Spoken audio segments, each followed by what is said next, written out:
I've made no secret that I think there's a war taking place in the Republican Party. I've also made no secret that I thought Donald Trump basically is winning that war. I'll go further, though, not just winning that war, potentially has already won that war, with the moderates of the party, if such exists, are still putting in the powder to their muskets, only now realizing that this particular conflict potentially is already over.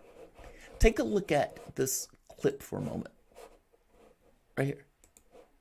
I don't.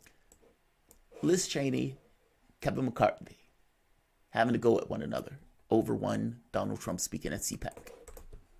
Just very briefly, for you and the leadership, especially Congresswoman Cheney, do you believe President Trump should be speaking, or former President Trump should be speaking at CPAC this weekend? Yes, he should. Congresswoman Cheney?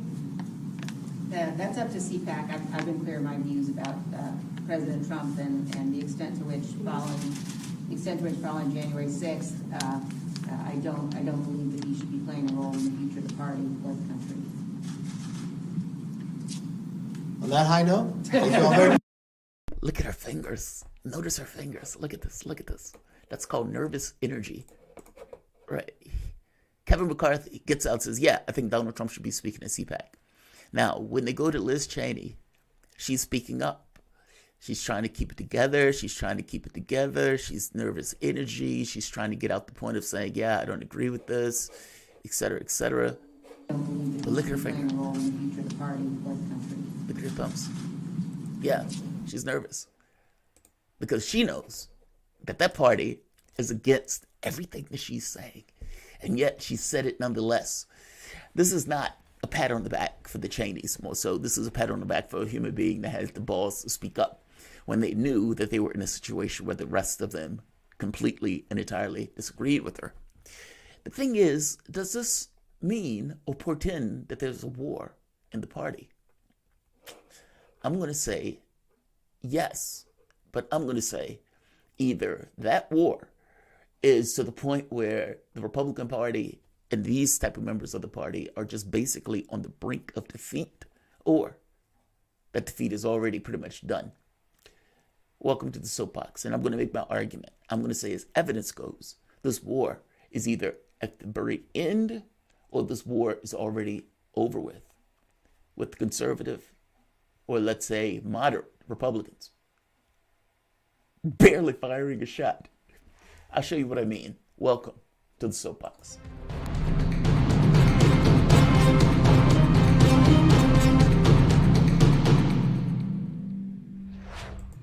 My name is Jamarl Thomas. This is the Progressive Soapbox.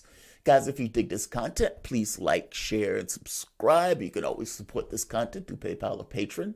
This content is brought to you by you, and I appreciate you the opportunity for allowing me to do it. If there is a war in the Republican Party, the moderates, if such exists, have either lost or are on the brink of defeat and must do something immediately and drastic to hold back the night. Mike Pence is not going to CPAC. Now, Donald Trump is going to be speaking at the end in CPAC. Mike Pence has decided not to go. I got to be honest, I don't blame Mike Pence for not going. The president knew Mike Pence was in danger. The president continuously attacked Mike Pence while he was in danger. And the president didn't do anything to call off his goons as they were sieging the Capitol. Trump knew he was in danger because Trump ended up talking to the wrong person. When it finally gets to the right person, I believe, Tuberville, well, he tells him, Mr. President, we're being rushed out. Mike Pence was being rushed out. The president did not do anything to call off his goons. It took multiple calls from people in Trump's own team, from Trump's own legal team, from even McCarthy. And yeah, Joe Biden. It took all of this before the president finally called off his goons and then even still reiterated how he had been robbed of the election, stolen. They've taken this from us. But please leave. You're great, beautiful people. You also have Nikki Haley. Nikki Haley, former U.S. ambassador to the United Nations. She issued a statement at Politico. We need to acknowledge he let us down. We went down a path. He went down a path that he shouldn't have. We shouldn't have followed him, and we shouldn't have listened to him. And we can't let that happen again. Haley continues, when I tell you I'm angry, it's an understatement. I'm disappointed with the fact that despite the loyalty and the friendship he had with Mike Pence, he would do that to him. Like, I'm disgusted by it. And if you notice, I focus a lot on the Mike Pence stuff because Mike Pence was there with Donald Trump from the beginning. That was his ace boucoon. He gave Donald Trump a certain level of credibility that Donald Trump would have never had with the non-crazy aspect of the party, if you want to call it that. And he backed Trump up the entire way through. And the one thing that he wouldn't do for Trump fed him to the lions in literal fashion and didn't back up for him, at the least, was still attacking him in tweets as that crowd had ravaged the Capitol. Haley continues. She believes that the president, he is following his oath of office by challenging the election results, adding, there's nothing like that you're ever going to do that is going to make him feel like he legitimately lost the election. He's got a bully pulpit. He should be responsible with it. Those are pretty strong words from Haley, considering she's running for the most likely presidential hopeful for 2024. She went after Trump on that very strongly. You even have several Republicans that voted to impeach Donald Trump. The outspoken Mitt Romney in the Senate and the outspoken Liz Cheney there in the House, right here. No fucks to give. Impeach his ass. He broke the law in the House. Fewer, nonetheless, still there in the Senate. From my standpoint, you have 47 turncoats that didn't do their job in regards to their oath of office to defend the Constitution. But those are my thoughts on it. The majority of the Republican Party basically said, we're not touching that. Listen to Mitch McConnell. You even have Mitch McConnell, who basically is saying that Donald Trump is guilty as sin. But notice the two-step McConnell does here. Listen to Mitch McConnell. Former President Trump's actions preceded the riot were a disgraceful dereliction of duty. There's no question, none, that President Trump is practically and morally responsible for provoking the events of the day. No question about it. The people who stormed this building believed they were acting on the wishes and instructions of their president. And having that belief was a foreseeable consequence of the growing crescendo of false statements, conspiracy theories, and reckless hyperbole, which the defeated president kept shouting into the largest megaphone on planet Earth. These criminals were carrying his banners, hanging his flags, and screaming their loyalty to him. It was obvious that only President Trump could end this. He was the only one who could. Former aides publicly begged him to do so. Loyal allies frantically called the administration. The president did not act swiftly. He did not do his job. He didn't take steps so federal law could be faithfully executed and order restored.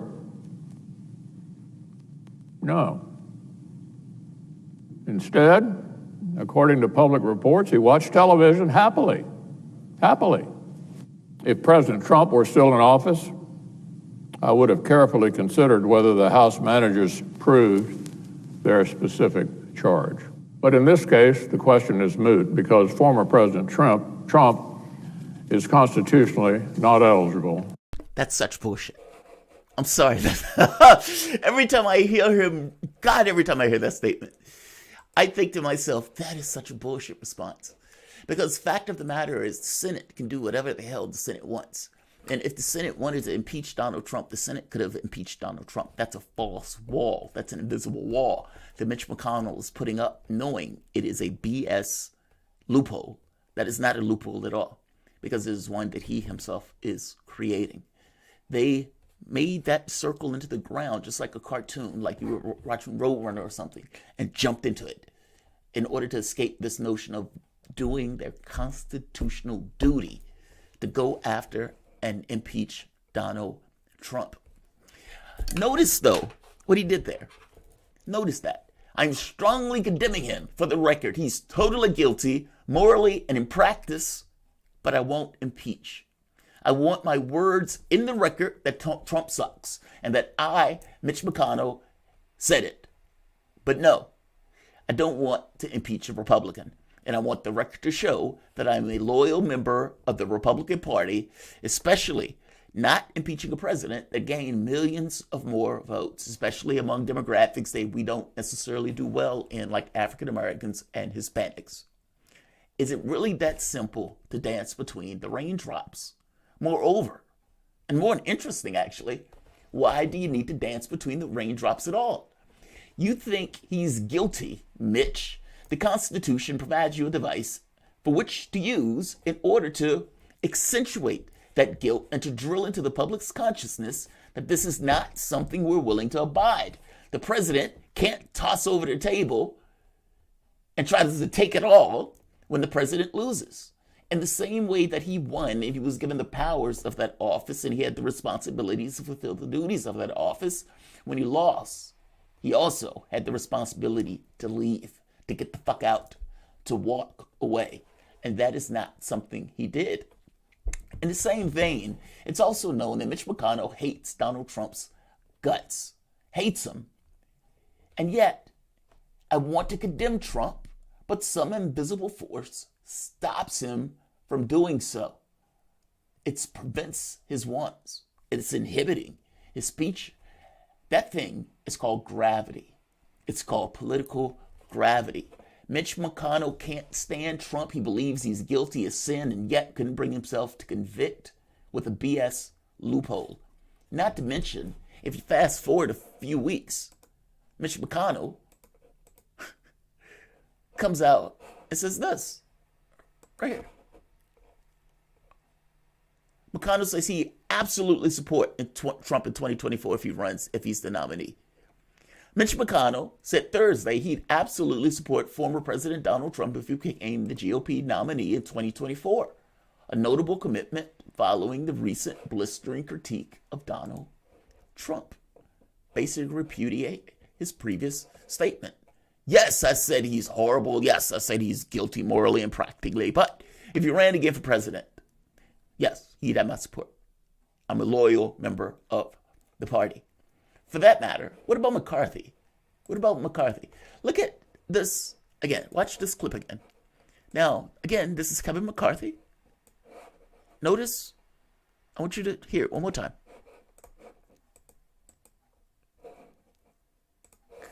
Come on, come on.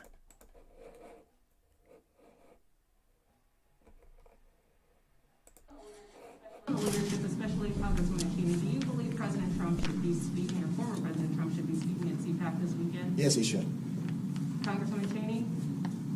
That's up to CPAC. I've been clear in my views about President Trump and the extent to which following. All right. Kevin McCarthy is the one I'm interested in. Should he speak at CPAC? Yes, he should. Very straightforward, very clear. And then he starts looking at the room.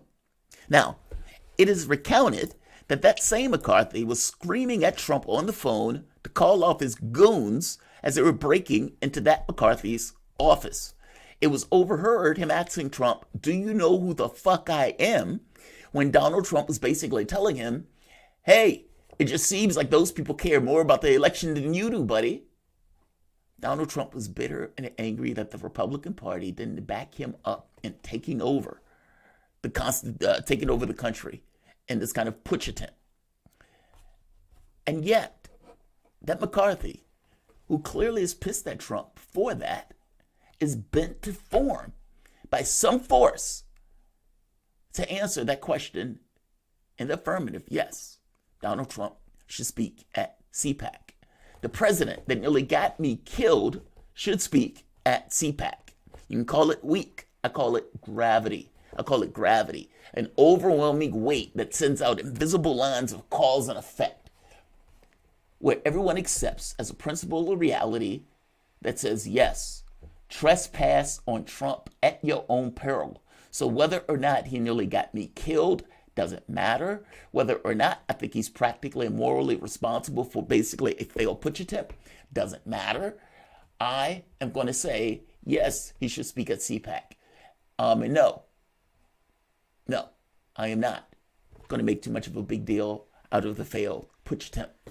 For that matter, what about, let's fast forward on Nikki Haley, presidential hopeful for 2024 that had such strong words of condemnation in the beginning. She says, quote, I think what we need to do is take a good that he built and leave the bad that he did and get back to place where we can be a good, valuable, effective party. Dancing between the raindrops. We want to take the good, leave the bad, whatever the hell that means. Now, Nikki also just tried to get in contact with Trump, the former governor of South Carolina.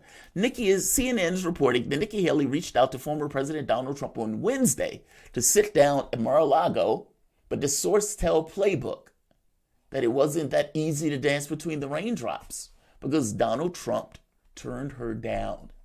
I don't want to talk to you. I heard what you said about me in Politico. I don't need to have this conversation. Notice, she's the one that is reaching out to Trump. Trump wasn't the one that was reaching out to her. I am making a point that if there was this war in the Republican Party, that war has already been won.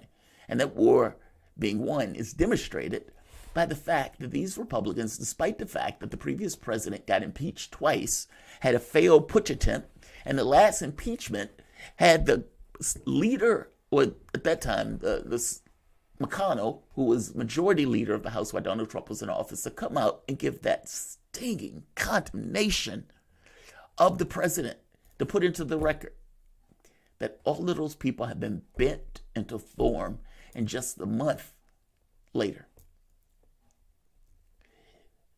It's not because they love him. It's not because they love him, which makes the point that much more clear. Whether they want to back Trump or not, whether they believe the Republican Party should be X or Y or not, is less important to them than staying in office and being able to get into office.